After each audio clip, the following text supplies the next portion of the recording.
ରୋଗ ଗୁଡ଼ିକ ଏବଂ ତାହାର ସମାଧାନ କ'ଣ, ଈଶ୍ୱରୀୟ ସୁସ୍ଥତା କେମିତି ପାଇବା, ଏମିତି ବୁଝିବା ପାଇଁ ସର୍ଟରେ ଲେଖିଲେ ଏମିତି ରୋଗର କାରଣ ଆଉ ଈଶ୍ୱରୀୟ ସୁସ୍ଥତା, ଡିଭାଇନ୍ ହିଲିଂ।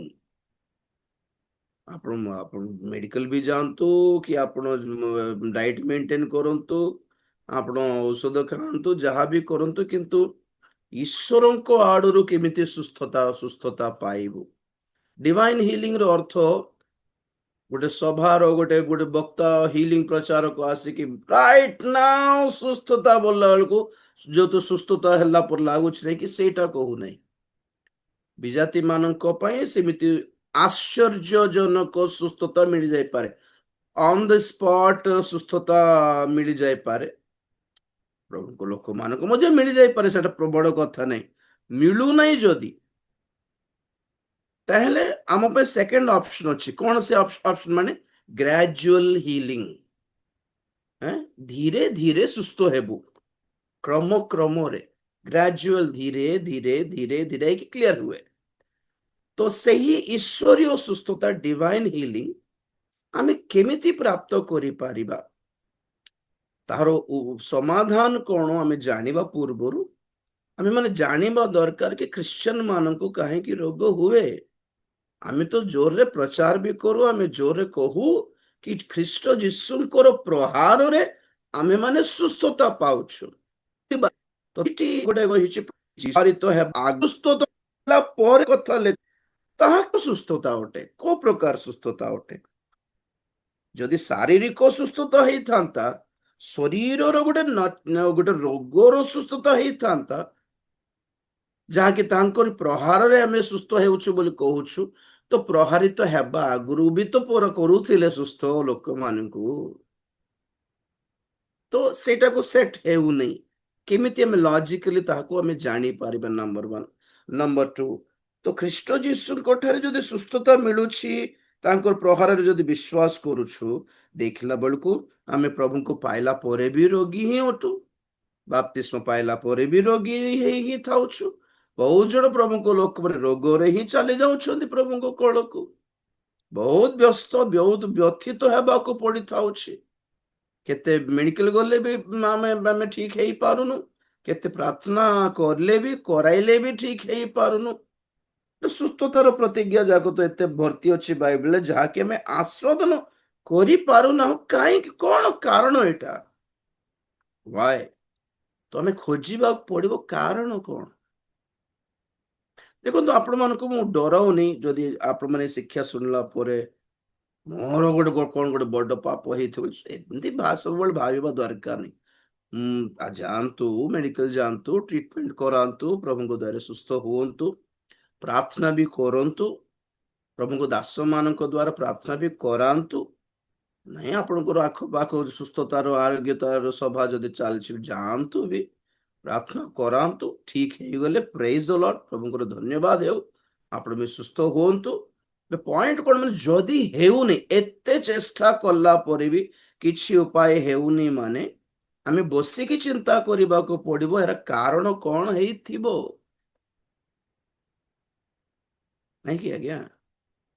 ଜ୍ୱର ଗୋଟେ ହେଇଛି ଯଦି ଆମେ ନ୍ୟାଚୁରାଲି ଘରେ ପ୍ୟାରାସିଟାମଲ ନେଇକି ଆମେ କାମ ପାଇଁ ପଳାଇଥାଉ, ଧୀରେ କମିଯିବା କଥା, ଟିକେ ପ୍ରେସପିରେସନ ହେବ, ଧୀରେ ଛାଡିଯିବ, ଯାହା ହଉ। ୱାଓ, ନାଇଁ ଆହୁରି ଆସିଲା ରାତିକୁ ବୋଲେ ଟିକେ ଡାଉଟ ଲାଗିବ, ତଥାପି ଆଉ ଥରେ ଗୋଟେ ମେଡିସିନ ନେଇଥାଉ। ଆଜି ଟ୍ୟାବଲେଟ ଖାଇଲା ପରେ କମି ଯାଉଛି, ଆହୁରି ଆସୁଛି, ମାନେ ଆମକୁ ଟିକେ ଡାଉଟ ଲାଗିବ, ଏଇଟା ନାଇଁ, ଟିକେ ଡକ୍ଟରକୁ ଦେଖାଇବା ହିଁ ଦେଖାଇବା। ତ ଡକ୍ଟର ପାଖକୁ ଯିବୁ, ଡକ୍ଟର ସାଙ୍ଗେ ସାଙ୍ଗେ ସେ କ'ଣ କରିବ? ମାନେ ସେ ଗୋଟେ କୋର୍ସ ଦେବେ, କାରଣ ସେ ଜାଣିଛନ୍ତି କି ସେମ୍ ରୋଗ, ସେମ୍ ଜ୍ୱର ନେଇକି ବହୁତ ଜଣ ଆସୁଛନ୍ତି। ସେ ଜାଣିଦେବେ କି ଗୋଟେ ଭାଇରାଲ ଡିଜିଜ ଚାଲିଛି, ନହେଲେ ସିଜନାଲ କ'ଣ ଗୋଟେ ପ୍ରୋବ୍ଲେମ ହେଇଛି, ତେଣୁ ସମସ୍ତଙ୍କୁ ଏଇ ପ୍ରୋବ୍ଲେମ ଅଛି। ତ ଗୋଟେ କୋର୍ସ ଦିଅନ୍ତି ଆଣ୍ଟିବାୟୋଟିକ ସହିତ। ଆମେ ଘରେ ଆଣ୍ଟିବାୟୋଟିକ ନେଇନଥାଉ, ଖାଲି ପ୍ୟାରାସିଟାମଲ ନେଇଥାଉ। ତ ଡକ୍ଟର ଆଣ୍ଟିବାୟୋଟିକ ଲେଖିକି ଦିଅନ୍ତି, ଯାହାକି ଆମେ ଗଲେ 3 ଦିନର କୋର୍ସ ଦିଅନ୍ତି, 3 ଦିନରେ କମିବା କଥା। ଏଇ 3 ଦିନ ଭିତରେ ଯଦି କମୁନାହିଁ, ଜ୍ୱର ହେଇକି କମିକି ଆହୁରି ଆସୁଛି ଯଦି, ତ ଡକ୍ଟର କହିବେ ନାଇଁ, এটা ନର୍ମାଲ ସିଜନାଲ ଜ୍ୱର ନୁହେଁ, ଏଟା ବ୍ଲଡ ଟେଷ୍ଟ କରିବାକୁ ପଡିବ। ତ ବ୍ଲଡ ଟେଷ୍ଟରେ malaria, typhoid, dengue, viral infection ଏସବୁ ବାହାରିବ। ତ ତାହାର ଟ୍ରିଟମେଣ୍ଟ ଅଲଗା ଅଟେ। ଆଣ୍ଟିବାୟୋଟିକ ପାରାସିଟାମଲ ହୁଏନି, ତାର ଟ୍ରିଟମେଣ୍ଟ ଅଲଗା। ତ କାହିଁ କହୁଛି ଠିକ ସେଇ ପ୍ରକାର ଆତ୍ମିକ ଭାବେ ଟିକେ ଚିନ୍ତା କର। ରୋଗ କି ହେଲା, ଜ୍ୱର ହେଲା, ପ୍ରାର୍ଥନା କଲୁ, ଔଷଧ ଖାଇଲୁ, କମିଯିବା କଥା, କମୁନାହିଁ, ତ କୁछ ତ ଗଡବଡ है। ଏଠି ଗୋଟେ ମେଡିସିନ ନେଇକି ନେଉ ନେଉ ମୋତେ ଚିନ୍ତା କରିବାକୁ ପଡୁ କଣ ହେଇଛି ଆକ୍ଚୁଆଲି। ମୁଁ ଦେଖନ୍ତୁ କେତେ ପ୍ରକାର ଭାବରେ ରୋଗ ଆସେ ମୁଁ ଜଣାଇବି, ନମ୍ବର ୱାନ। ନମ୍ବର ଟୁ, ରୋଗ ମାନଙ୍କର କାରଣ କଣ ଦେଖିବା ସେ ଭିତରେ ହିଁ, ତାପରେ ଦେଖିବା ତାହାର ସମାଧାନ କଣ, ସେଇ ପ୍ରୋବ୍ଲେମର ସଲ୍ୟୁସନ କଣ, ସୁସ୍ଥ ହେବାର ଉପାୟ କଣ ଆମେ ଜାଣିବା। ଓକେ, ଏଇ ଶିକ୍ଷା ଭିତରେ ଆପଣମାନେ ଦେଖନ୍ତୁ, ଯଦି ଆପଣମାନେ ଏସ୍ପେଶାଲି ଦୀର୍ଘକାଳୀନ ବ୍ୟାଧି, କ୍ରନିକ ଡିଜିଜ ଯଦି ଅଛି, ଆଣ୍ଡ ମୃତ୍ୟୁଜନକ ବ୍ୟାଧି ଯଦି କିଛି ଅଛି, ତାହେଲେ ପ୍ରଭୁଙ୍କ ପାଖକୁ ଯାଇକି ଆପଣମାନେ ଟିକେ ଏନକ୍ୱାରି କରିବାକୁ ପଡିବ। ରାଇଟ୍, ପ୍ରେଜ ଦ ଲର୍ଡ। ତ ଦେଖିକି ଆପଣମାନେ ଏଟା ସବୁ ଶୁଣିକି ବ୍ୟସ୍ତ ହେବା ଦରକାର, କାରଣ ମୁଁ ବି ଜଣେ ରୋଗୀକା, ମୁଁ ବି ଜଣେ ପେସେଣ୍ଟ, ମୁଁ ବି ଡାଇବେଟିକ ଅଟେ, ମୋର ବି ବ୍ଲଡ ପ୍ରେସର ରିସେଣ୍ଟଲି ଷ୍ଟାର୍ଟ ହେଲା, ତ ମୋର ବି ବହୁତ କମ୍ପ୍ଲିକେସନ ଅଛି ଦେହରେ। ତ ଆମେ ମେଡିସିନ ବି ନେଉ, ତା ସହିତ ଆମେ ଫାଇଟ କରୁ, ପ୍ରଭୁଙ୍କୁ ଗୋଡ ଧରୁ। ତ କେମିତି ଆମେ ଚାଲୁଛୁ ଏଟା ବି ଆପଣମାନଙ୍କୁ ଜଣାଇବି। ପ୍ରେଜ ଦ ଲର୍ଡ। ଅଧିକାଂଶ ଦେଖ ଖ୍ରୀଷ୍ଟିଆନ ମାନେ ଗୋଟେ ସୁସ୍ଥତା ସଭା, ଖ୍ରୀଷ୍ଟିଆନ ମାନଙ୍କର ଭିଡ ହିଁ ବେଶୀ। ସୁସମାଚାର ସଭା, ଖ୍ରୀଷ୍ଟିଆନ ମାନଙ୍କ ଅଲରେଡି ସୁସମାଚାର ଜାଣିଥିବା ଖ୍ରୀଷ୍ଟିଆନ ମାନଙ୍କର ଭିଡ ହିଁ ବେଶୀ। ବିଚିତ୍ର ନାଇଁ କି? ସୁସମାଚାର କୋଉଠି ପ୍ରଚାରିତ ହେବା କଥା?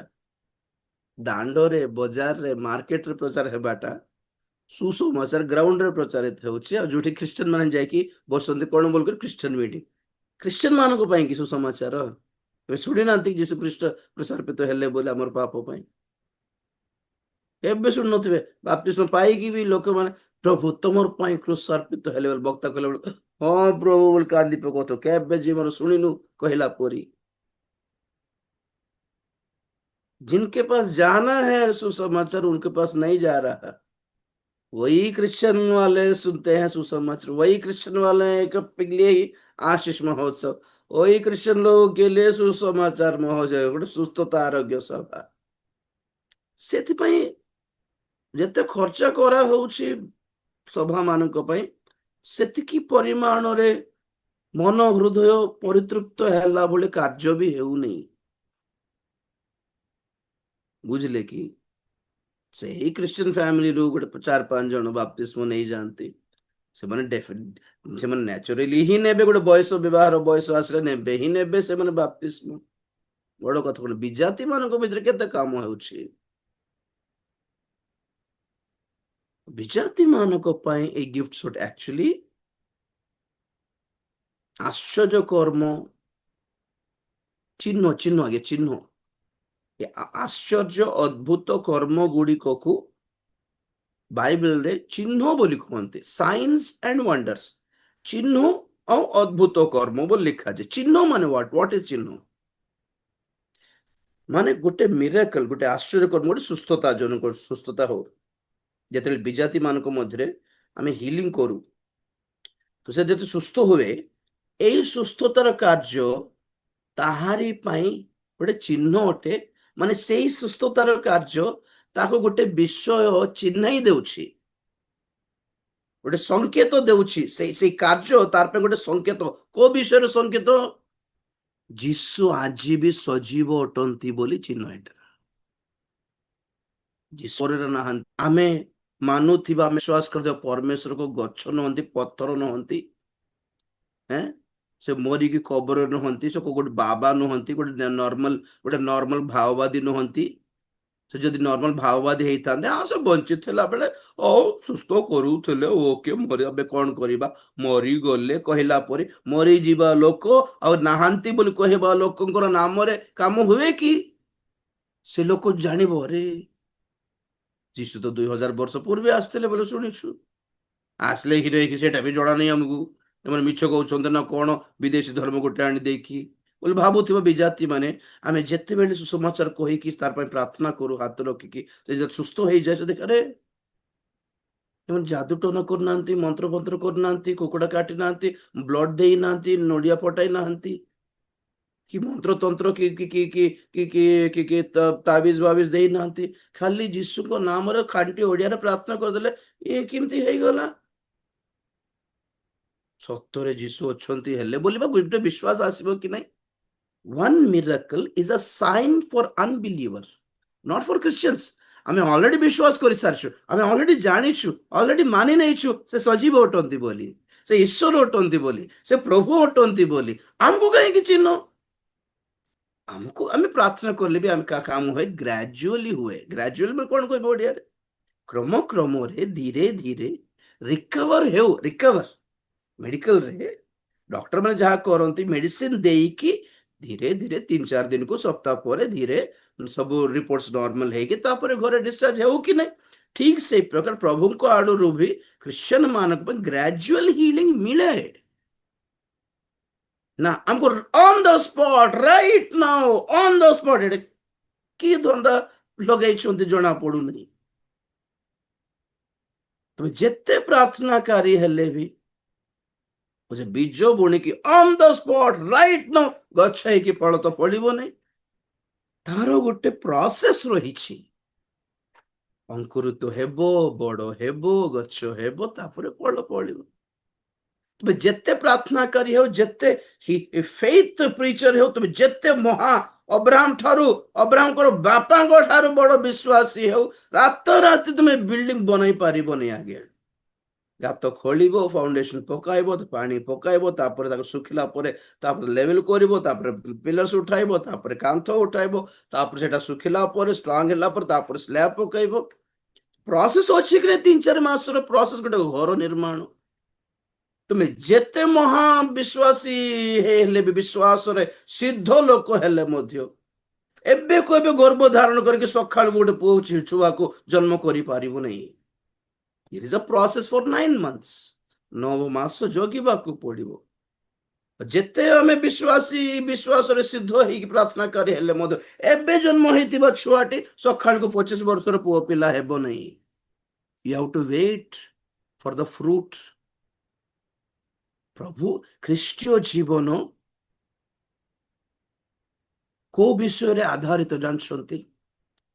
ପେସେନ୍ସ, ସହିଷ୍ଣୁତା, ଦୀର୍ଘ ସହିଷ୍ଣୁତା and ଅପେକ୍ଷା କରିବା। ଅବ୍ରାହମକୁ ପରମେଶ୍ୱର ପ୍ରତିଜ୍ଞା ଦେଲେ ତୁମର ସନ୍ତାନ ହେବ, ଅପେକ୍ଷା କରିବାକୁ ପଡିଲା ସେ ତାଙ୍କ ପାଇଁ। କେତେ ବର୍ଷ କି? ଯୋସେଫ ମୃତ୍ୟୁବରଣ କଲା ବେଳେ କହିଥିଲେ ଇସ୍ରାଏଲ ମାନଙ୍କୁ ପ୍ରଭୁ ଆସିବେ, ସେ ତୁମମାନଙ୍କୁ ଏଠୁ ନେଇଯିବେ। 400 ବର୍ଷ ଜଗିବାକୁ ପଡିଲା। ପରମେଶ୍ୱର ଆଦମକୁ ପ୍ରତିଜ୍ଞା ଦେଇ କହିଲେ କି, ସ୍ତ୍ରୀଙ୍କୁ କହିଲେ, ହବାଙ୍କୁ କହିଲେ କି ତୁମର ସନ୍ତାନ, ସରି ସର୍ପକୁ କହୁଥିଲେ ଆଦମ ହବାଙ୍କ ବିଷୟରେ କି ସର୍ପର ସନ୍ତାନ ଆଉ ସ୍ତ୍ରୀର ସନ୍ତାନ ଭିତରେ ମୁଁ ଫରକ ଆଣିବି, ଅର୍ଥାତ ଗୋଟେ ବିଶେଷ ସନ୍ତାନ ବଂଶ ଗୋଟେ ଜନ୍ମ ହେବେ ସ୍ତ୍ରୀଙ୍କ ଗର୍ଭରୁ। ଯୀଶୁ ଖ୍ରୀଷ୍ଟଙ୍କର ପ୍ରତିଜ୍ଞା, ଦ ଫର୍ଷ୍ଟ ପ୍ରମିସ ଅଫ ଜିସସ୍ କି ନାହିଁ? ଆଦମ ଠାରୁ ବର୍ଷର ବ୍ୟବଧି କି ନାହିଁ? ଆମେ ଅପେକ୍ଷା କରୁଥିବା ଗୋଟେ ବିଶେଷ ପ୍ରତିଜ୍ଞା, 2000 ବର୍ଷ ହେଲା ସେ ପ୍ରତିଜ୍ଞା, ଆମ୍ଭେ ଶୀଘ୍ର ଆସିବୁ। ଶେଷ ପର୍ଯ୍ୟନ୍ତ ବିଶ୍ୱସ୍ତ ଥାଅ। ତ ସେହି ପ୍ରତିଜ୍ଞା ପାଇଁ ଆମେ ଅପେକ୍ଷା କରୁନୁ କି? ବାଇବେଲ ଆମକୁ ଶିଖାଏ wait, don't rely on the spot things। ଏବେ କୁ ଏବେ ऊपर विश्वास करो नहीं, दरकार नहीं। क्यों? आज नहीं होगा तो कल विश्वास नहीं करेंगे क्या? तो ताहा भी ଯେମିତି କହୁଛନ୍ତି ତାହା ବି ହେଉ ତ ନାହିଁ ନା, ପ୍ରାୟ ହେଉ ନାହିଁ। ରାଇଟ ନା ବୋଲି ପାଟି କରିଦିଅନ୍ତି ଯେ ରାଇଟ ନା କୋଉଠି ହେଉନାହିଁ। ପେଟ ବଥା ସୁସ୍ଥ ହେଲା ପରି ଲାଗୁଥିବ, ଘରକୁ ଗଲା ପରେ ନର୍ମାଲ କା ସେଠି। ତେଣୁକରି ଆଜିକାଲି ଆଉ ସୁସ୍ଥତା କାମ ବନ୍ଦ କରିଦେଇକି ଭକ୍ତମାନେ ଖାଲି ହାତ ହଲା ହଲା ହେଇକି ଠେଲା ପେଲା ହେଇକି କୋଉ କେତେବେଳେ ଯୋଉ ଗ୍ରାଜୁଆଲ ହିଲ୍ ହେଇଥିବେ ନାଇଁ କି? ଗ୍ରାଜୁଆଲ ହିଲ୍ ମାନେ କଣ, ଗୋଟେ ମାସେ, ଗୋଟେ 2 ମାସ, ଗୋଟେ 15 ଦିନ ପରେ ଯେଉଁ ସୁସ୍ଥ ହେଇଯାଇଥିବେ, ଯେମିତି ଆପଣ ମାନେ ଆମ ଗ୍ରୁପରେ ପ୍ରେ ରିକ୍ୱେଷ୍ଟ କରଲା ବେଳକୁ ଧୀରେ ଧୀରେ ପ୍ରଭୁ କାର୍ଯ୍ୟ କରୁଛନ୍ତି ବହୁତ ଜଣଙ୍କ ଜୀବନରେ, ବେଳେ ବେଳେ ହୁଏ ନାହିଁ। ବହୁତ ଜଣ ଆଉ ଥର ମେସେଜ କରନ୍ତି କି ଆଜ୍ଞା ଆପଣ ଯାହା ପାଇଁ ପ୍ରାର୍ଥନା କରୁଥିଲା ସେ ନାହାନ୍ତି, ଚାଲିଗଲେ, ଦୁଃଖିତ ପରିବା ପାଇଁ ପ୍ରାର୍ଥନା କରନ୍ତୁ ବୋଲି ଦେଖିଲା ବେଳକୁ କଷ୍ଟ ଲାଗିଯାଏ, ପ୍ରଭୁ କେମିତି ହେଲା ଏଇଟା ବୋଲି। ଆଜ୍ଞା ଆମେ ପ୍ରାର୍ଥନା କରୁ, ଇଭେନ ଆମକୁ ମତେ ସଙ୍ଗୀତକୁ ଅଭ୍ୟାସ, ଆମେ ଯଦି ବାହାରକୁ ଯାଉଛୁ, ଆମେ ରୋଡ ଉପରେ ଅଛୁ, ରାସ୍ତାରେ ଯାଉଛୁ, ଗୋଟେ ଆମ୍ବୁଲାନ୍ସ ଯଦି ଯାଉଛି କଇଁ ମାଇଁ କରିକି, ମାନେ ଏମର୍ଜେନ୍ସି, ସେ ଯେ କେହି ହଉ ଆମେ ପ୍ରାର୍ଥନା କରୁ, ପ୍ରଭୁ ଯେ ଅଛନ୍ତି ସେ ଭିତରେ ଦୟା କର, ଗୋଟେ ସୁଯୋଗ ଦିଅ, ବଞ୍ଚାଇ ଦିଅ, ଆଉ ତୁମରି ଦର୍ଶନ ପ୍ରଦାନ କର, ଆଉ ତୁମର ଇଚ୍ଛା ଯୋଜନା ଥିଲେ ତାଙ୍କୁ ପରିତ୍ରାଣ ପ୍ରଦାନ କର। ଆମେ ତ କେହି ଜଣେ ଯାଇପାରିବୁନି, ପ୍ରାର୍ଥନା ବି କରିପାରିବୁନି, ଏମର୍ଜେନ୍ସିରେ ଯାଉଛି ଯାହା କି ସେ ଯୋଉ କୋ କମାରେ ଅଛନ୍ତି କି କୋ ପେସେଣ୍ଟ କି, ପ୍ରଭୁ ଗୋଟେ ତୁମରି ଦର୍ଶନ ପ୍ରଦାନ କର, ଆମେ ସେନେ ଯାଇପାରିବୁନି, ତମେ ତ ଯାଇପାରିବ ନା ପ୍ରଭୁ, ଗୋଟେ କ୍ରୁଶର ଦର୍ଶନ ଦେଖାଇ ଦିଅ, ଚିହ୍ନ ଦେଖିବେ ଏଟା ଯୀଶୁ ଖ୍ରୀଷ୍ଟ ବୋଲି, ସେମାନେ ନିକଟସ୍ଥ ଚର୍ଚ୍ଚକୁ ଯାଇପାରେ, ୱାଟ ଏଭର ଆମେ ନର୍ମାଲି ପ୍ରେୟର କରୁ ନାଇଁ, ବିଜାତି ମାନଙ୍କ ପାଇଁ ମିରାକଲ ଦରକାର, ଆମେ ବି ଆଶା କରୁ, ଆମ ଜୀବନରେ ବି ହୁଏ ଯେ ନହେଲେ ବି ଫରକ ପଡିବନି ଆମକୁ, ମୁଁ କହିବା କଥା କଣ, ପ୍ରାର୍ଥନା କରି ଏକ୍ସପେକ୍ଟ କରୁ, ରାଇଟ ନ ବି ହେଇଯାଇପାରେ, କି ଜାଣି ହେଉନି, ଓକେ ଠିକ ଅଛି ପ୍ରଭୁ आपके टाइम में कीजिएगा, ଆପଣଙ୍କର ଟାଇମରେ କରନ୍ତୁ, ଆପଣଙ୍କ ଟାଇମ ପର୍ଯ୍ୟନ୍ତ ଜଗିବାର ପେସେନ୍ସ ପ୍ରଦାନ କର, ଏତିକି।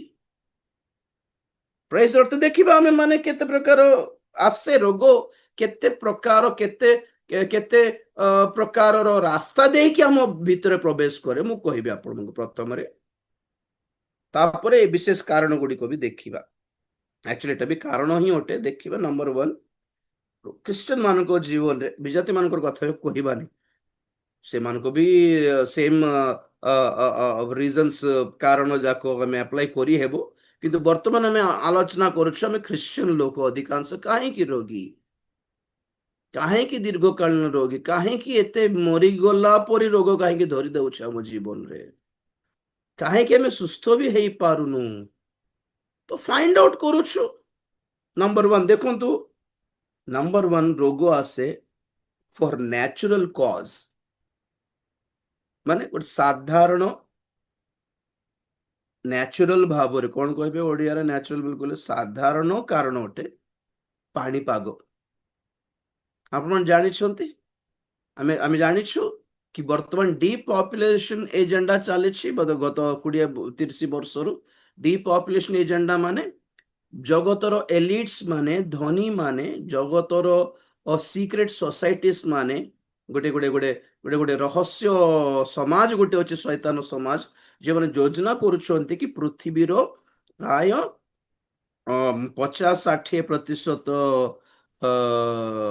ଜନସଂଖ୍ୟା ମରିଯାଆନ୍ତୁ ବୋଲି, ଯାହା ପାଣି ରହିଛି, ଯେ ପାଣିର ସୋର୍ସ ରହିଛି, ଖାଦ୍ୟର ଆଉ ଚାଷର ଜମି ଯାହା ରହିଛି, ଏହା କେବଳ 100-200 କୋଟି ଲୋକମାନଙ୍କ ପାଇଁ ଯଥେଷ୍ଟ ଆହାର ଆଉ ଖାଦ୍ୟ ରହିଛି ଜଗତରେ, ଆଣ୍ଡ ଇଭେନ ପବନରେ, ହାୱାରେ ଅକ୍ସିଜେନ ଯାହା, କିନ୍ତୁ ତାକୁ କନଜ୍ୟୁମ କରିବା ଲୋକମାନେ, ତାକୁ ଖାଇବା ଲୋକମାନେ ବେକାରରେ ବର୍ତ୍ତମାନ 800 କୋଟି ପାର ହେଲାଣି।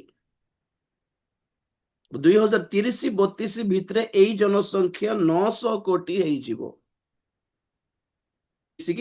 ଭିତରେ 900 କୋଟି, ଆଉ ଯାହା ସୋର୍ସେସ୍ ଅଛି, ରିସୋର୍ସେସ୍, ପାଣିର, ଖାଦ୍ୟର, ଚାଷ ଜମିର, ଏଇ ସବୁ ଜଙ୍ଗଲ, ଏଇ ସବୁ ଖାଦ୍ୟ ପେୟ ଯାହା କିଛି ଅଛି, ତାହା କେବଳ 100 କୋଟି ଲୋକମାନଙ୍କ ପାଇଁ ଯଥେଷ୍ଟ ଅଛି। ତ ସେମାନେ ପ୍ଲାନ କରୁଛନ୍ତି, ଆରେ 800 କୋଟି ଭିତରେ କି 900 କୋଟି ଭିତରେ ଗୋଟେ ଗୋଟେ 600-700 କୋଟି ଲୋକମାନଙ୍କୁ ମାରିଦେଲେ ହେଇଥାନ୍ତା, ବାକି ଲୋକ ଆମେ ଆରାମରେ ବଞ୍ଚିଯିବୁ। ଆଉ କାହାକୁ ମାରିବେ? ଗରିବ ଲୋକମାନଙ୍କୁ ମାରିଦେବେ, ସେମାନଙ୍କ ଦ୍ୱାରା କିଛି ନୂଆ ପଇସାକୁ କାମ ନାହିଁ ଜଗତରେ, ଏମାନଙ୍କୁ ଖାଲି ଫ୍ରି ଖାଇବାକୁ ଦରକାର, ଫ୍ରି ଘର ଦରକାର, ଫ୍ରି ଟ୍ରିଟମେଣ୍ଟ ଦରକାର, ଫ୍ରି ରାସନ ଦରକାର, ସେଇଟା ବି ଧନୀ ମାନଙ୍କର ଟ୍ୟାକ୍ସ ନେଇକି ଗଭର୍ଣ୍ଣମେଣ୍ଟ ସପ୍ଲାଏ କରେ। ତ ଧନୀ ମାନେ କହୁଛନ୍ତି ଆମର ଟ୍ୟାକ୍ସ ବେକାର ବସି ଖାଇବା ଲୋକଙ୍କୁ କାହିଁକି ଦିଆହେବ? ଆମର ଟ୍ୟାକ୍ସର ପଇସା ଗୋଟେ ଭଲ କାମ ପାଇଁ କାହିଁକି କରିବା ନାହିଁ?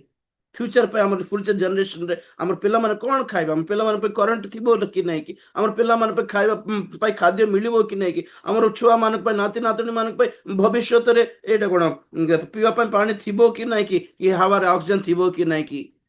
ସବୁ ପ୍ରଦୂଷିତ କି ନାହିଁ, କଳୁଷିତ ହେଇଗଲାଣି ସବୁ ପ୍ରକାର। ଏଲିଟ୍ସ ମାନେ ପୃଥିବୀର ବଡ଼ ବଡ଼ ଧନୀ ମାନଙ୍କର ଏକ କମିଟି, ସେମାନଙ୍କୁ ଏଲିଟ୍ସ ବୋଲି କହନ୍ତି। ସେମାନେ ଚିନ୍ତା କରୁଛନ୍ତି ଆମେ ଗୋଟେ କାମ କରିବା, ଲୋକମାନଙ୍କୁ ଜଣାଇବାନି କିନ୍ତୁ ଧୀରେ ଧୀରେ ସ୍ଲୋ ପଏଜନ ଦେଇକି ମାରିଦେବା। ବମ୍ ପକେଇ ଦେଇକି ମାରି ଦେଇଥାନ୍ତୁ କିନ୍ତୁ ସେଇଟା ଗୋଟେ ବଡ଼ ଅପରାଧ ହେଇଯିବ, ଲୋକମାନେ ଚିହ୍ନି ଦେବେ କି ମାରି ଦେଉଛନ୍ତି ବୋଲି। ତେଣୁ ଏମିତି ମାରିବା କି ସେମାନେ ଜାଣନ୍ତୁ ନାହିଁ କି ତାର ପଛରେ ଗୋଟେ ଷଡ଼ଯନ୍ତ୍ର ଚାଲିଛି ବୋଲି। କେମିତି ମାରିଲେ ହେବ?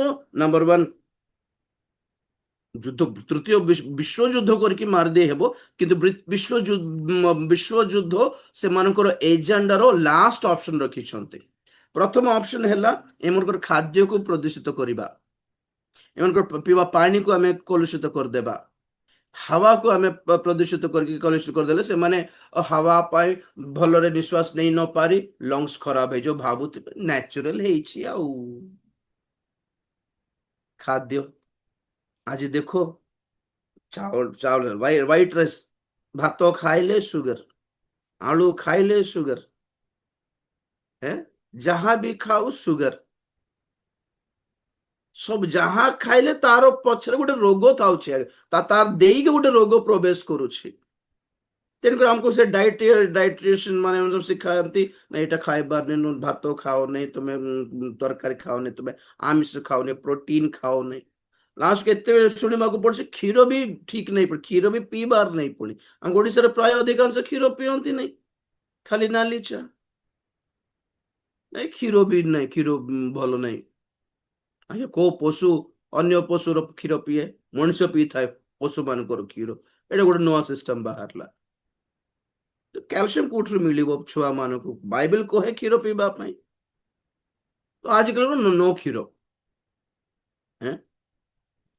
ତ କୋଉଟା ବି ଖାଇବାନି, ଖାଇବାନି, ଖାଲି ରୁଟି ଖାଇବାର। ଆଉ ଜଣେ କହୁଛି ରୁଟି ବି ଭଲ ଦେ, ଭଲ ପ୍ରୋଟିନ ଭଲ ନାହିଁ, ଏ ଭଲ ନାହିଁ, ସେ ତ ଖାଦ୍ୟ ପ୍ରଦୂଷିତ, ସବୁ କିଛି ହାଇବ୍ରିଡ ହେଇଗଲା, ଅର୍ଗାନିକ କିଛି ନାହିଁ। ନାଇଁ କି ତା ପାଣି ବି ପଲ୍ୟୁଟେଡ ହେଇଗଲା। ଆମେ ବି ଘରେ ବଏଲ କରିକି ପିଇବାକୁ ପଡିଥାଉଛି, ନହେଲେ ଫିଲ୍ଟର କରୁଥିବା ପାଣି ଡବାରେ ଆଣିଲେ ଆମେ ସେଟା ପାଣି ବି ଆଜି କିଣିବି କି ପିଇବାକୁ ପଡୁଛି। ମୁଁ 20-25 ବର୍ଷ ପୂର୍ବେ କହୁଥିଲି କି ଆମେ ପାଣି କିଣିକି ପିଇବାକୁ ପଡିବ। ଆଜିକାଲି ବଡ ବଡ ସିଟିରେ ଗଭର୍ଣ୍ଣମେଣ୍ଟ ସପ୍ଲାଏ କରୁଥିବା ପାଣି କିଏ ପିଉନାହାନ୍ତି, ରୋଗ ଧରି ଦେଉଛି। ଯୋଉଟା ଟାଙ୍କିରେ ଥାଉଛି ଆଉ ଯୋଉଟା କୋଉଟା କେମିତି ଶିଉଳି ଧରିଛି ନା କଣ ଧରିଛି, ବ୍ଲିଚିଂ ଫିଚିଂ ପକେଇ ଦିଅନ୍ତି, ସପ୍ଲାଏ କରନ୍ତି ଘରକୁ, ସେଟା ଧରିକି ପିଇବା ପାଇଁ ଗରିବ ମାନେ ପିଇଦେବେ। ସେମାନଙ୍କୁ ଯେହେତୁ କାମ କରିବେ, ଜାଳ ନାଳ ହେଉଥିବେ, ତେଣୁକରି ସେଇଟା ସେଇ ପାଣିର ପ୍ରଭାବକୁ ଡାଇଜେଷ୍ଟ କରିପାରିବାର ଇମ୍ୟୁନିଟି ଗରିବ ମାନଙ୍କୁ ଥାଏ। କିନ୍ତୁ ଆମେ ଯେ ଏସି ବେସିରେ ବଞ୍ଚୁଛୁ, ଆମକୁ କଣ ଇମ୍ୟୁନିଟି ଅଛି? ପାଣି ପିଇଲେ ବି ଜ୍ୱର ହେଇଯାଉଛି, ବର୍ଷାରେ ଭିଜିଲେ ଜ୍ୱର ହେଇଯାଉଛି, କୋଉଟା ପିଇଲେ ପେଟ ଖରାପ ହେଇଯାଉଛି, କୋଉଟା ଖାଇଲେ ପେଟ ଖରାପ ହେଇଯାଉଛି, ଥଣ୍ଡା ପେଟ ଗରମ ହେଇଯାଉଛି, ନହେଲେ ପେଟ ଥଣ୍ଡା ହେଇଯାଉଛି। ଆମକୁ ସେମିତି ଅଭ୍ୟାସ ହେଇଗଲା, ଯେମିତି ପ୍ରଦୂଷିତ ହେଇଗଲା। ଆମେ ଖରାରେ ରହୁନୁ, ଆମେ ବାହାରକୁ ଯାଉନୁ, ଭିଟାମିନ ଡି ନାହିଁ, ନା କ୍ୟାଲସିୟମ, ନା ଭିଟାମିନ ଡି, ନା କିଛି ନାହିଁ। ନା ଖାଦ୍ୟ ଦ୍ଵାରା ଠିକ ହେଇପାରୁଛୁ, ନା ଔଷଧ ଦ୍ଵାରା ଠିକ ହେଇପାରୁଛୁ। ତ କଣ ହଉଛି, ଧୀରେ ଧୀରେ ଆମର ପରମାୟୁଟା ରିଡ୍ୟୁସ ହେଇଗଲା। 50 ବର୍ଷ ନ ପୁରୁଣୁ 30 ବର୍ଷ, 25 ବର୍ଷ, 30 ବର୍ଷ ବୟସ ଭିତରେ ହିଁ ହାର୍ଟ ପେସେଣ୍ଟ ହେଇଯାଉଛନ୍ତି, ବିପି ପେସେଣ୍ଟ ହେଇଯାଉଛନ୍ତି। ଏବେ ତ ଭ୍ୟାକ୍ସିନ ଦ୍ଵାରା କଣ ଆମେ ଜାଣିପାରୁଛନ୍ତି, 12-15 ବର୍ଷର ପିଲାମାନେ ହାର୍ଟ ଫେଲ ହେଇକି, ହାର୍ଟ ଚୋକ୍ ହେଇକି ମରୁଛନ୍ତି ସ୍କୁଲରେ। ଦେଖିଲେ କଣ ଜଣା ପଡୁଛି, ଏଟା ସବୁ ନ୍ୟାଚୁରାଲ। ତାକୁ କଣ ଦେହ ରୋଗ ଥିବ, ମା ବାପା ଜାଣି ପାରିନଥିବେ, କେ ଜାଣି ସେ ଦେଇ ନେଇ ପଡିଲା ଆଉ। ଏଲିଟ୍ସ ମାନେ ଜାଣିଛନ୍ତି, ମିଡିଆ ଜାଣିଛି, ସରକାର ବି ଜାଣିଛି, କିନ୍ତୁ କହିବେ ନାହିଁ। ନା କହିଲେ ଭ୍ୟାକ୍ସିନ ଦ୍ୱାରା, ନା ତ ଆମେ ବି ନେଇଛୁ ପରା। ତମେ କୋଟା ନେଇଛ କି ଆମକୁ କୋଟା ଦେଇ ଦେଇଛ କି? ସବୁ ଷଡ଼ଯନ୍ତ୍ର ଅଛି, ଆପଣଙ୍କୁ କହିଥିଲି ମୁଁ। ତ ଷଡ଼ଯନ୍ତ୍ରର ରିଜନ କଣ? ଡିପପୁଲେସନ, ଲୋକ ମରନ୍ତୁ। ସବୁଠି କେମିକାଲ୍ସ ପକାଇ ଦେଇଛନ୍ତି, ପାଣିରେ, ଖାଦ୍ୟରେ, ହାୱାରେ ବି ନାଇଁ। ତ ସେ ଏଲିଟ୍ସ ମାନଙ୍କର ଷଡ଼ଯନ୍ତ୍ର ଛାଡ଼ିଦେଲେ, ସାଇଡ୍ କରିଦେଲେ, ବାକିଟା ହେଲା ନ୍ୟାଚୁରାଲ ହୁଏ। ଟାଇଫଏଡ ଆସିଲା କି ମ୍ୟାଲେରିଆ ହେଲା କି ଡେଙ୍ଗି ହେଲା, ମୋସନ୍ସ ହେଲା, ନାଇଁ କି ଫୁଡ ପଏଜନିଂ ଯୋଗୁ ଆପଣ ସେଠି କ୍ଷୀର ବି ପିଇ ଦେଇଥିବେ, ସେଠି ଦହି ବି ଖାଇ ଦେଇଥିବେ, ଆଇସ୍କ୍ରିମ ବି ଗୋଟେ ଖାଇ ଦେଇଥିବେ, ଆଉ କଣ ଗୋଟେ ଖାଇ ଦେଇ ତ ପେଟ ଭିତରେ ଯାଇକି ଫୁଡ ପଏଜନିଂ ହେବ ନାଇଁ କି? ତ ଝାଡା ବାନ୍ତି ବାଧ୍ୟରେ। ଶୈତାନ ଆଣି ଦେଇଛୁ ତ କେ ଖାଇଲା ଖାଇବାକୁ? ଶୈତାନ କହୁଥିବ ମୁଁ କୁଆଡେ ଦେଲି ତମକୁ ଖାଇବାକୁ ଏଠି ସବୁ? ଆଉ ତୁ ଛାଡ, ଶୈତାନ ର ଭୟଙ୍କର ଅପରୀକ୍ଷା ଏ ଖାଇ ଦେଇଛୁ ଦୁନିଆ ସାରା ଯାଇକି ଚାଉମିନ ଫମିନ କେବେରେ ଟାକି ମୋମୋସ୍ ଫୋମୋସ୍। ଆଉ ଇଆଡେ ଯୀଶୁଙ୍କ ନାମରେ ଶୈତାନ ଯା, ଶୈତାନ ଦେଖୁଥିବ ମୋମୋସ୍ ଖାଇବ। କିଏ କହିଲା ରାସ୍ତା ଉପରଟା? ତ ନ୍ୟାଚୁରାଲ ଯାହା ବିମାରୀ ହୁଏ ତାହା ପାଇଁ ଡରିବା ଦରକାର ନାହିଁ। ଖଳାକୁ ଯାଇକି ଆସୁଛନ୍ତି ମୁଣ୍ଡ ବଥା, ଡିହାଇଡ୍ରେସନ ଟିକେ ହେଇଗଲା, କାମ କରି ହାଲି ଗଲେ, ଥକି ଗଲେ, ସେଇ ୱିକନେସ ନ୍ୟାଚୁରାଲ। ଫୁଡ ପଏଜନିଂ ହେଲା କି କଣ ଗୋଟେ ଖାଇବାଟା ଡାଇଜେଷ୍ଟ ହେଲା ନାହିଁ, ପେଟ ଖରାପ ହେଲା, ନ୍ୟାଚୁରାଲ। ନାଇଁ କି କହିଲି ନା କି ଆମେ ଆମେ ଆମେ ଆମ ଦେହରେ କ୍ୟାଲସିୟମ ନାହିଁ, vitamin D, proper vitamin D ନାହିଁ। ଯେମିତି ବେଶୀ ଏସି ରେ ଥିବେ, ଏସି ରେ ଘରେ, ଘର ଏସି, ଗାଡି ଏସି, ଅଫିସ ଏସି, ଏସି ତ ଭିଟାମିନ ଡି ନାହିଁ, ସୂର୍ଯ୍ୟର ଖରାରେ ଆମେ ରହିନଥାଉ, ତେଣୁକରି ବୋନ୍ସ ୱିକ୍। ବଡିରେ ଯୋଉ ଆମକୁ ଭିଟାମିନ୍ସ ଦରକାର, ନ୍ୟୁଟ୍ରିସନ୍ସ ଦରକାର, ପ୍ରୋଟିନ୍ସ ଦରକାର, କ୍ୟାଲସିୟମ ଦରକାର, ଆମେ ନେଇ ଯାହା ନେଚର ଆମକୁ ଦିଏ ଆମେ ପାଇପାରୁ ନା, ନେଚରରେ ଠିକରେ ମିଳୁଛି ନା ଆମେ ବ୍ୟବହାର କରିପାରୁଛୁ। ତେଣୁକରି ବଡି ୱିକ୍ ହୁଏ, ନ୍ୟାଚୁରାଲ ୱିକ୍ ହୋଇଯାଏ। ତ ଏଇ ଯୋଉ ନ୍ୟାଚୁରାଲ ବିମାରୀ ଗୁଡ଼ିକ ହଉଛି, ଏଟା ପାଇଁ ବ୍ୟସ୍ତ ହେବା ଦରକାର ନାହିଁ। ଯାଆନ୍ତୁ ମେଡିକାଲ ଯାଆନ୍ତୁ, ମେଡିସିନ୍ସ ଖାଆନ୍ତୁ, ଭିଟାମିନ୍ସ ଖାଆନ୍ତୁ, ପ୍ରାର୍ଥନା ବି କରନ୍ତୁ, ପ୍ରଭୁ ବଳ ଦିଅ ଏଇ ପାପ ଜଗତରେ, ଏଇ ପ୍ରଦୂଷିତ ଜଗତରେ କେମିତି ରହିବ, ପ୍ରଭୁ ହେଲ୍ପ ମି, ଚାଲ। କିନ୍ତୁ ଏତିକି ମନେ ରଖନ୍ତୁ, ସମସ୍ତେ ରୋଗିକା, ଡକ୍ଟର ମାନେ ବି ରୋଗୀ ଅଟନ୍ତି, ଆଣ୍ଡ ସୁସ୍ଥତାକାରୀ ବକ୍ତା ମାନେ ବି ରୋଗୀ ଅଟନ୍ତି। ସେମାନେ ଏଇଟା ସୁସ୍ଥ କରି ପକାନ୍ତି, ସେଠି ଯାଇକି ଟ୍ରିଟମେଣ୍ଟ ନିଅନ୍ତି। ତ କହିବା କଥା ନା, ତୁମେ ସମସ୍ତେ ସୁସ୍ଥ କରି ପକାଉଛ, ତମେ କାହିଁକି ତ ନିଜକୁ ପ୍ରାୟ ପ୍ରାର୍ଥନା କରୁନ? ଦାନ ଗୁଡ଼ିକ ନିଜର ପାଇଁ ଦିଆ ହେଇନି ଆଜ୍ଞା, ନାଇଁ। ଗୋଟେ କମ୍ପାନୀର ଗାଡି ଦିଆ ହେଲା, ଗୋଟେ କମ୍ପାନୀର ଫୋନ ଦିଆ ହେଲା, ନିଜର ପାଇଁ ନା କାମ ପାଇଁ? କମ୍ପାନୀ ବାଲା ଫୋନ କରିବ, ଆଟେଣ୍ଡ କର। ସେମିତି ପ୍ରଭୁ ଯୋଉ ଦାନ ଦେଇଛନ୍ତି ସୁସମାଚାର ପ୍ରଚାର କରିକି, ବିଜାତି ମାନଙ୍କୁ ତୁମେ ଯାଇକି ଧର ପରା ବୋଲି ଦେଇଛନ୍ତି, ଏଟା ଆମେ ଯୀଶୁ ନାମରେ ସୁସ୍ଥ ହେଇଯାଉ କରିକି ଦେଖ ତ, ଟ୍ରାଏ କର ତ। ନା ନିଜର ପାଇଁ ନା ଭାବବାଣୀ କହିପାରିବୁ, ନା ନିଜର ପାଇଁ ଗୋଟେ ଦର୍ଶନ ପାଇପାରିବୁ, ପ୍ରାୟ ଅଧିକାଂଶ ନା ନିଜର ପାଇଁ ସୁସ୍ଥତା ପ୍ରାର୍ଥନା କରିପାରିବୁ। ସମସ୍ତଙ୍କୁ ପ୍ରାର୍ଥନା କରିଦେବୁ, ଏଟା କାମ ହେଇଯାଉଥିବ, ଆଉ ଆମେ ଯେତେବେଳେ ନିଜ ପାଇଁ ପ୍ରାର୍ଥନା କରୁଥିବୁ, ଏତେ ସାଙ୍ଗେ ସାଙ୍ଗେ ହେବ ନାହିଁ। ଜଣଙ୍କର ଜବ୍ ପାଇଁ ପ୍ରାର୍ଥନା କରୁ, ଜବ୍ ମିଳିଗଲା, ଆମର ଘର ପାଇଁ ପ୍ରାର୍ଥନା କରୁ, ମିଳିବ ନାହିଁ। ଜଣଙ୍କର ମ୍ୟାରେଜ ପାଇଁ ପ୍ରାର୍ଥନା କରିଦେଲୁ, ସନ୍ତାନ ପାଇଁ ପ୍ରାର୍ଥନା କରିଦେଲୁ, ହେଇଗଲା, ପ୍ରଭୁ ଧନ୍ୟବାଦ, ଆମର ଘରେ ଟ୍ରାଏ କରିବୁ ନା, ହେବ ନାହିଁ। ଆମର ପାଇଁ ଦିया है नहीं, हमको भी लाइन में खड़ा होना पड़ेगा। प्लीज सर, हमें भी लाइन में खड़ा होना पड़ेगा अनुग्रह के लिए, से ଅନୁଗ୍ରହ ପାଇଁ। ତେଣୁକରି ନ୍ୟାଚୁରାଲ ରୋଗ ହୁଏ, ନ୍ୟାଚୁରାଲ ବିମାରୀ ଯୋଉ ହେଉଛି, ବ୍ୟସ୍ତ ହୁଅନ୍ତୁନି, ପ୍ରାର୍ଥନା କରନ୍ତୁ, କୋର୍ସ ୟୁଜ କରନ୍ତୁ, ଭଲ ଡାଏଟ ମେଣ୍ଟେନ କରି ଦେଖନ୍ତୁ। ଡକ୍ଟର ବି କହିବେ ତ ଏ ଅଙ୍କ ଜଙ୍କ ଜିନିଷ ପଡୁନି ଆପଣଙ୍କୁ, ସେଟା ଖାଆନ୍ତୁ ନାହିଁ। ଯୋଉଟା ପଡୁନାହିଁ ଖାଆନ୍ତୁ ନାହିଁ। ନାଇଁ ଆମକୁ ଟେଷ୍ଟ ଦରକାର, ଜୀବନ ଯାହା ବି ପଚି ଯାଉ, ଟେଷ୍ଟ ବଢିଆ ଥିବାର ଅଛି। ନାଇଁ କଣ୍ଟ୍ରୋଲ କର, ଫୁଡ କୁ କଣ୍ଟ୍ରୋଲ କର। ସେଇ ବ୍ୟସ୍ତତା, ସେ ପାଗଳ ହୁଅନ୍ତୁନି ଖାଇବା ପଛରେ। ମିଳିଲା ମିଳିଲା ପ୍ରେଜ ନହେଲେ ନାହିଁ, ଆଡଜଷ୍ଟ ହେଇଯାଆନ୍ତୁ, ଖାଇବାଟି ପିଇବାଟି ଆଡଜଷ୍ଟ ହେଇଯିବାର, ପ୍ରଭୁଙ୍କ ଲୋକ ହିସାବରେ କହୁଛି। ଓକେ, ତ ନ୍ୟାଚୁରାଲ ରୋଗ ଯାହା ଅଛି ତା ପାଇଁ ବ୍ୟସ୍ତ ହେବା ଦରକାର, ଟ୍ରିଟମେଣ୍ଟ ନିଅନ୍ତୁ, କୋର୍ସ ୟୁଜ କରନ୍ତୁ, ଭଲ ଡାଏଟ ମେଣ୍ଟେନ କରନ୍ତୁ, ବଡି ପାଇଁ ଯଥେଷ୍ଟ ଯାହା ଏକ୍ସରସାଇଜ ଦରକାର। ଦେଖ, ବସି ବସି ବସି ବସି ମୁଁ ଇନ୍ସୁଲିନ ଯାହା ପେଟରେ ନେଉଛି, ନେଇକି ପେଟ ପୁରା ବାହାରି ପଡିଲା, ଯେମିତି ଆଉ କମୁ ବି ନାହିଁ। ତ ଆମେ ଏମିତି ବସିକି ଯାହା କରୁଥାଉ ଠିକ ନାହିଁ ଆକ୍ଚୁଆଲି। ବେଶୀ ସମୟ ଛିଡା ବି ହେଇପାରିବିନି, ମିଟିଂ ସେଥିପାଇଁ ଯାଇପାରୁନି। ତ ଏଇ କମ୍ପ୍ଲିକେସନ ଯାହା ହେଇଗଲା, ଆଉ ଉପାୟ ନାହିଁ। ବହୁତ ଜଣ ମତେ କହୁଥିବେ, ଆଜ୍ଞା ସେ କରିକି ଆପଣଙ୍କୁ ଅମକଟା ୟୁଜ କଲେ ହେଇଥାନ୍ତା, ଅମକ ଜିନିଷ ଗୋଟେ ଖାଆନ୍ତୁ, ଅମକ ଖାଆନ୍ତୁ। ଦୁନିଆର ଲୋକ ଯାହା କହିଲେ ସବୁ ଖାଇ ପକାଇଲେଣି। ସବୁ ଖାଇଦେଲେ ସବୁ ପିଇଦେଲିଣି। ଜଣେ କହିବ କଲରା ଚୋବା କଲରା ଚୋବା ଦେ କଲରା କୁଦିବାର ଡେଚିରେ ଗୋଟେ କୁଦି ପକାଇଲିନି। ସବୁ ହେବ ନାହିଁ, ଲୋକମାନେ ଜାଣିନାହାନ୍ତି, ଖୋଇ ପକଉଥିବେ। ଏମିତି କର ସବୁକୁ କର। ସମସ୍ତଙ୍କର ଦେହ ସେମ୍ ନୁହେଁ, ସମସ୍ତଙ୍କର ରିଜନ ସେମ୍ ନୁହେଁ। କେ ଜଣକୁ ଔଷଧ ଦ୍ୱାରା ଠିକ୍ ହେଇଯାଇପାରେ, କେ ଜଣକୁ ଆୟୁର୍ବେଦିକ ୟୁଜ୍ କଲେ ଠିକ୍ ହେଇଯାଇପାରେ, ଆଉ କେ ଜଣ ଭଲ ଏତେ କଲରା ଫଲରା ପିତା ପିତା ଜିନିଷ କ'ଣ ଖାଇଦେଲା ପ୍ରଭୁଙ୍କ ଦ୍ୱାରା ଆମକୁ ଠିକ୍ ହେଲା, ପ୍ରେଜ୍ ଦ ଲର୍ଡ। କେ ଜଣକୁ ହୁଏ ନାହିଁ। ଯାହା ଯାହା ଯାହା ଆପଣମାନେ ନିଜକୁ ସଂଶୋଧନ କରିବା ଦରକାର ଥିଲା, ଯେଉଁ ପାପ ଟିକେ ପରିତ୍ୟାଗ କରିବାର ଥିଲା, ଯେଉଁ ବିଷୟରେ କ୍ଷମା ମାଗିବାର ଥିଲା, ସେଟା ତୁମ ଔଷଧରେ ହେବ ନାହିଁ, ଡାଏଟ୍ ମେଣ୍ଟେନ୍ करले हेबनी। प्रभु गोड़ धरवाक पड़ो जाकि मुझे जनइबी आपको। तो सबके लिए एक तरह का ट्रीटमेंट नहीं होता। प्रभु जीशु ख्रीष्ट जहाँ सुस्थ करथिले, आज टाइम है, प्रभु जीशु ख्रीष्ट जहाँ सुस्थ करथिले, देखो जने जने जने अंध लोक को आखि छुईकी सुस्थ कले, आ जने अंध लोक डाकुथिले से बर्तिमाई भिक्षुक, हे दाऊद संतान जीशु मत दया कर बोली कहउथिले, प्रभु ताको देखिकी भी आगु पळेले, आगु को जाइकी शुणिकी से कांदुछि, ताको धरिकी आस बोलले। से आसला पर भी प्रभु सुस्थ कले नहीं। मु कौन कर देबी तुम पचारे, नाई प्रभु मुझे देखी था बोला से सुस्थ लाइक दिस। आ गोटे से जोहन रे आउ जने अंध थिला, प्रभु ताको कौन कले, छेप पकाइले तले, आखि माटी रे से टिके कादो पटा करिकी ताको ताको आखि लगाइले, आखि लगाई कहले से पक्षे जाकि धोइकी आस। के भी तो हेल्प भी करि पारे जा धोइकी आस।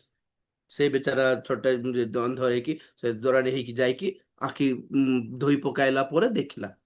अरे अंध तो अंध समस्त को एका थर को बेहेल्ड बोले स्टेज रही जाता ना। प्रभु जीशु ख्रीष्ट मध्य जड़े जड़े रोगी को विशेष कर जड़े जड़े रोगी को अलग अलग टाइप रे सुस्थ कले। बाइबल ये सब डिटेल्स लिखा टाइम भी है और समय भी हेबो नहीं, जगह भी हेबो नहीं बोली बहुत जन रोगी पाक आसते से समस्त को सुस्थ कर लिखिदेले। बी हिल्ड करके हाथ हल्ला कि सुस्थ तो कर जड़े कुष्ठ रोगी दूर कहला, प्रभु तुम इच्छा कले मत सूची कर। तो प्रभु कहले आग को लेकिन धरले कर मु इच्छा कर धरिकी सुस्थ कले। आउ जन 10 रोग कुष्ठ रोग में दूर थे, तो से दूर कहले संतान हमको दया कर।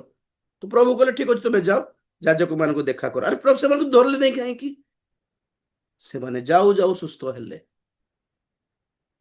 हर प्रॉब्लम को अलग अलग से डील किए प्रभु ने।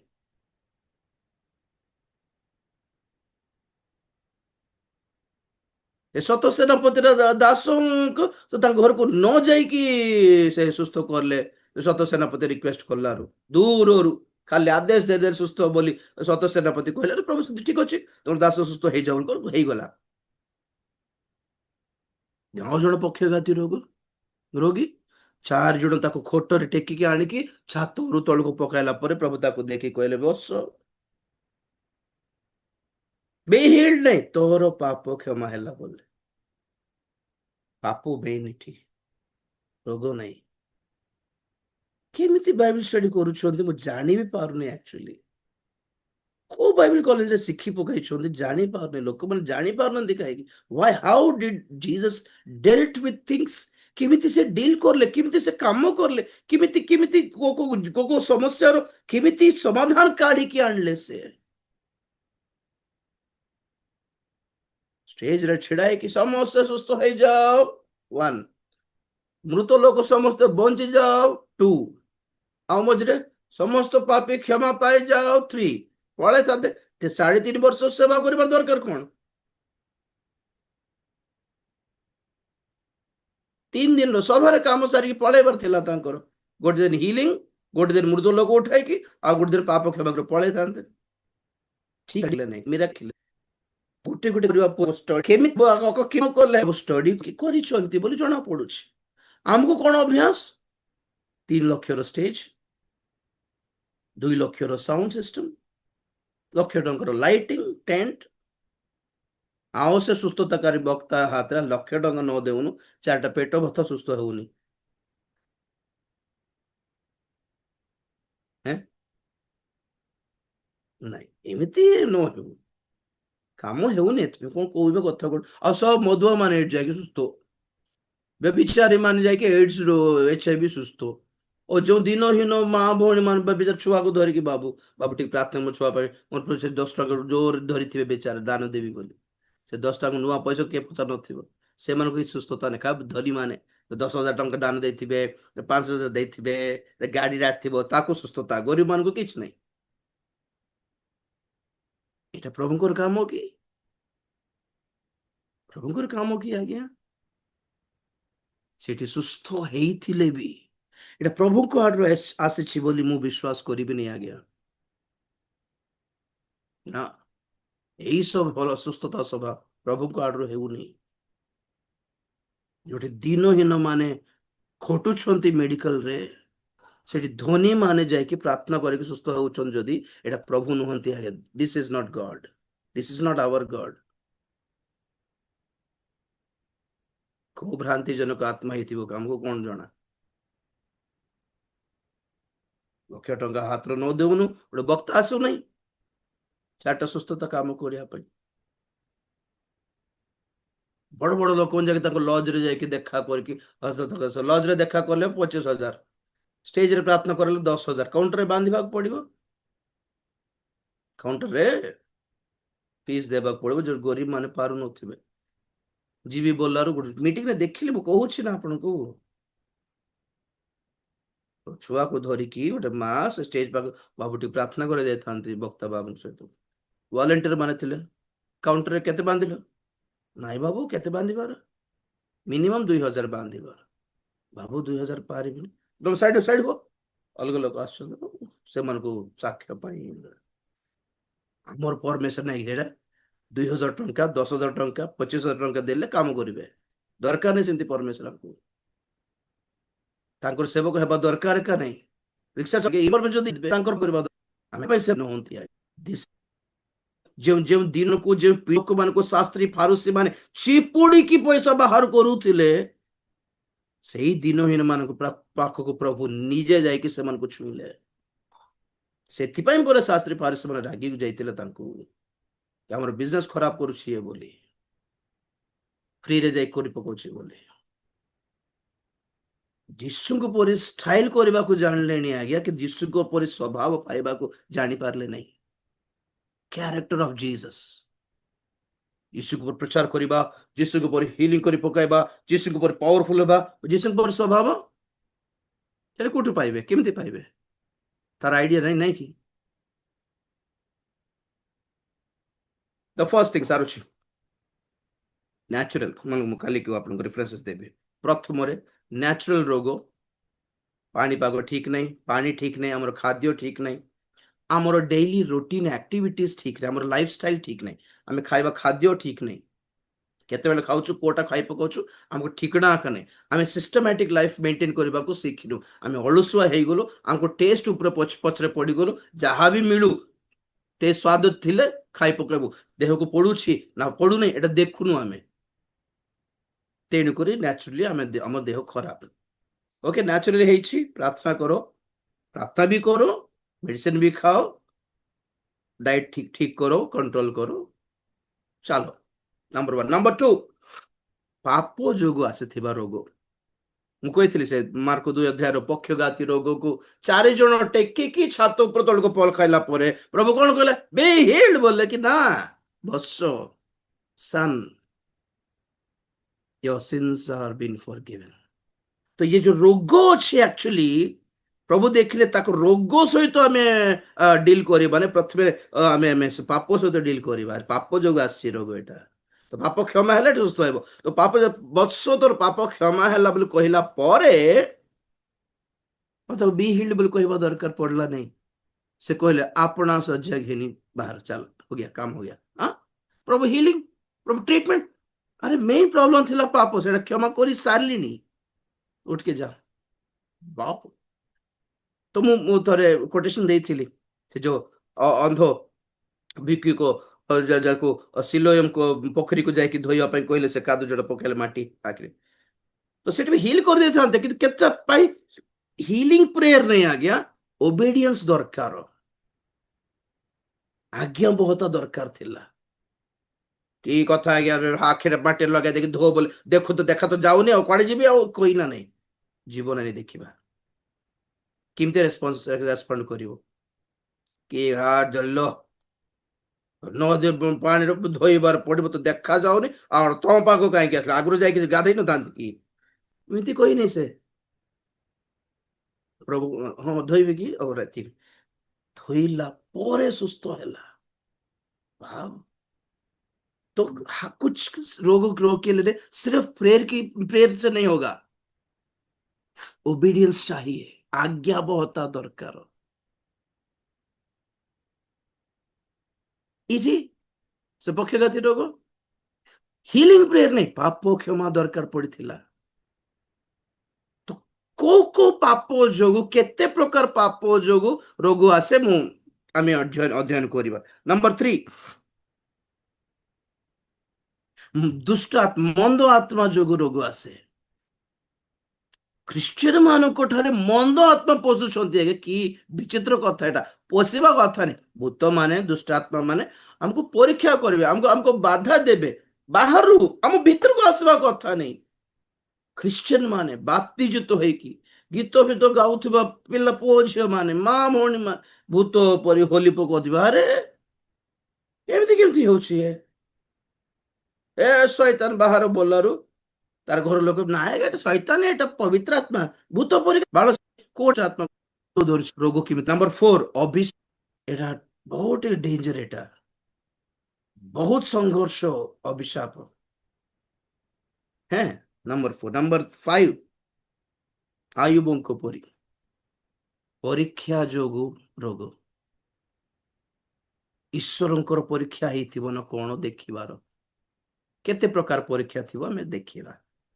5 6 नंबर ईश्वरंकर शास्ति बा शासन आमे करथिबा भूल जोगु प्रभु गोटे चापड़ मारले बोले अर्थ। शास्ति भी शास्ति किबा शासन जोगु रोग आसे। एंड नंबर 7 पाउलंको परी देहरे एक कंटा। पाउलंको देहरे पाउल कहले मोर देहरे गोटे कंटा अच्छी जो द्वारा कि मुझे दुर्बल होउछि और ताहा मु मागिलारू प्रभु कहले मोर अनुग्रह तोर पाए यथेष्ट। तो पाउलंकर कंटा विषय में अध्ययन करो। तो 7 प्रकार है कि नहीं। नंबर 1 नेचुरल कॉज साधारण कारण जोगु पाणीपागर प्रदूषित हेबा जोगु आम मानकर खाइबार आहार खाइबार अभ्यास जोगु कोटा खाई पकाउछि कि कोन कि देह पाई हमें जत्न भी नेउनु आम मानकर अवहेला जोगु आमे जाइके वर्षा भिजिबा जोगु ठंडा खास हो जाइछि जोदि ताको काहेकि दोष देबार सेटा जाइके रेस्ट नियो तारो ट्रीटमेंट नियो प्रार्थना करो प्रभु बल दियंतु राइट। नेचुरल नंबर 2 है पाप जोगु को पाप जोगु एटा रोग आसी से पाप सहित आगे पाप स्वीकार करके न छाड़ी बजे ए रोग छाड़िबो नै जेते भी ट्रीटमेंट करके जानतो आपण माने कि जेते प्रार्थना करांतु काम हेबो नै। नंबर 3 भूत दुष्टात्मा मानको शैतान शक्ति लागी दुष्टात्मा लागी रोग आसे। नंबर 4 अभिशाप जोगु आस्थिबा रोग। नंबर 5 ईश्वरंकर परीक्षा जोगु आस्थिबा रोग। 6 ईश्वरंकर शासन शास्ति। 7 पाउलंकर कंटा देहरे थिबा कंटा आम देहरे भी थाए समस्त ठारे कहूँ आम देखा आम फाइंड आउट करवा मु कहला परे आपण माने जे परीक्षा करबा पड़ो ए भितर को कारण होइथिबो कि ये सब सरला परे इस कारण सब सरला पर लास्ट को आम देखा तार समाधान कौन किमिति ताको आम डील करबा किमिति प्रार्थना करिबार किमिति सेथरु बाहरिबार किमिति प्रभु सुस्थ करबे तार समाधान देखू और को कोटा सुस्थ हेबो को कोटा न हेबो सेटा भी आम देखिबा। ओके चक्षु बंद करा प्रार्थना करिबा। Praise the Lord hallelujah. प्रभु धन्यवाद देउछि दया करो अनुग्रह करो साहाय्य करो रोग हो कि पाप हो कि अभिशाप हो किए मुक्त करिवे प्रभु तुम छड़ा हमरो केही सहारा।